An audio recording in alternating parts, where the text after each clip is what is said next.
আসসালামু আলাইকুম। স্বাগত জানাচ্ছি দুরন্ত খবরে। এই মুহূর্তে আমরা একটা খবর পেয়েছি যে কারণে আপনাদের সঙ্গে শেয়ার করতে চাই। সেটি হচ্ছে বাংলাদেশের বিভিন্ন স্থানে হঠাৎ করে আগুন লাগার ঘটনা ঘটছে এবং বেশ কিছু অর্থনৈতিক অঞ্চল ধ্বংস হয়ে যাচ্ছে।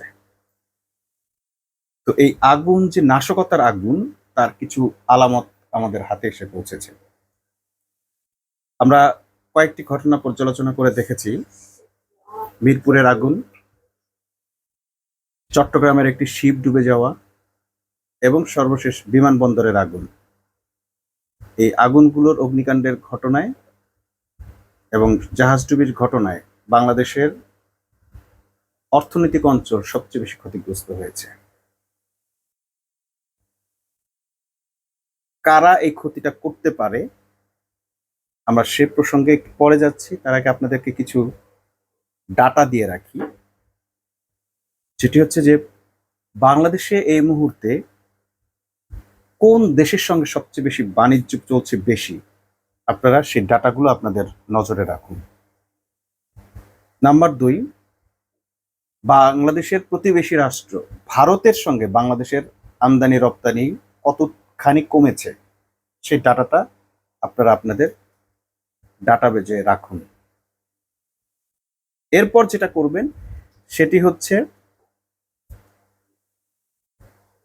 ভারতের সঙ্গে আমেরিকার অর্থনৈতিক সম্পর্কটা এখন কেমন যাচ্ছে। আমেরিকা যে শুল্ক আরোপ করেছে সেই শুল্ক আরোপের ফলে ভারতের এই মুহূর্তের অর্থনৈতিক অবস্থা খুবই মন্দা।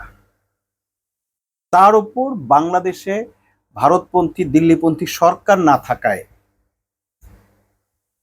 যে বাংলাদেশ থেকে ভারত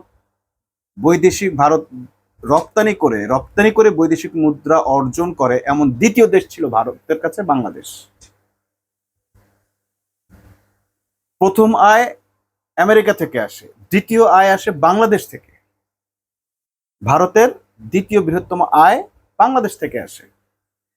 সেই ভারতের প্রথম আয় আমেরিকার কাছ থেকে শুল্কের কারণে তাদের বাণিজ্য এক প্রকার স্থবির। আবার দ্বিতীয় আয় আসে যে বাংলাদেশ থেকে, সেই বাংলাদেশে তাদের দিল্লিপন্থী তাদের অনুগত সরকার না থাকায় সেখানেও তারা ক্ষতিগ্রস্ত হয়েছে। তাহলে এখন তাদের কি পরিস্থিতি দাঁড়াচ্ছে? অর্থনৈতিকভাবে ভারত প্রচন্ড চাপের মুখে পড়েছে। এর মধ্যে আবার যে ঘটনাগুলো ঘটেছে, বাংলাদেশ চীনের সঙ্গে তাদের সম্পর্কের পরিধি অনেক বাড়িয়েছে।